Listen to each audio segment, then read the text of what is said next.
আসসালামু আলাইকুম, সবাই কেমন আছেন? আজকে আমি এবং আয়াস চলে যাচ্ছি মিরপুর ১০ নম্বরে। কেন যাচ্ছি? সেটা হচ্ছে আমরা ৩ জন হলাম বেস্ট ফ্রেন্ড। সো এই বেস্ট ফ্রেন্ডের মধ্যে আমাদের এক ফ্রেন্ডের বেবির বয়স হয়েছে ৫ মাস প্লাস, কিন্তু ওকে আসলে এখনও দেখতে যাইনি। কারণ ৩ জনই এখন আসলে সংসার নিয়ে খুব বেশি ব্যস্ত হয়ে গেছি। অনেকবার যাব করে যাওয়া হয় নাই। আজকে যাচ্ছি। তাই অন্য আরেকটা ফ্রেন্ডের জন্য এখানে দাঁড়িয়ে অপেক্ষা করতেছি। এটা হচ্ছে মিরপুর ১০।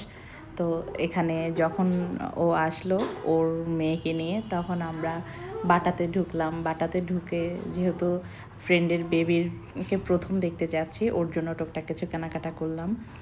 আয়েশের পছন্দের স্যান্ডেল এটা, তাই সে এটা পছন্দ করেছে। ওর পছন্দটাকেই প্রায়োরিটি দিলাম।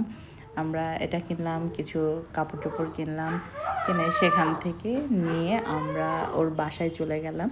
ওর বাসায় যাওয়ার পরে আয়েশ তো অনেক বেশি খুশি, কারণ হচ্ছে ও এই প্রথম এত ছোট বেবি দেখেছে ওর হাতের কাছে। ও বারবার আদর করতেছে, কাছে যাচ্ছে, মানে শুয়ে থাকতেছে পাশে পাশে। মানে ওর খুব বেশি এনজয় করতেছিল ওই মোমেন্টটাকে।